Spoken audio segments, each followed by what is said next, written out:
sentí orgulloso cuando me lo ofrecieron, con lo cual es algo que me tomé muy en serio y con mucha ilusión, porque al final te metes en las cosas, intentas hacerlas lo mejor posible aunque no dispongas del tiempo para ello, y al final le he dedicado tiempo, le he dedicado de verdad, el resumen sería, le he dedicado más tiempo del que esperaba, pero ha sido sumamente gratificante.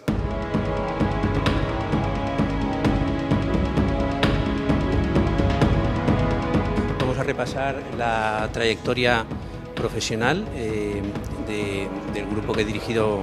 estoy dirigiendo, que es el grupo Necinsa, decir un poquito las claves que nos han llevado a tener cierto éxito en algunos sectores, ¿no? Es una reflexión sobre las lecciones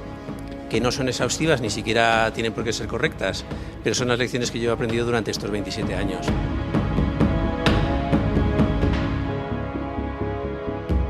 Todo el curso Kit Post Empresari son 18 años, 9 directores académicos, todos gente muy relevante y con mucho que aportar,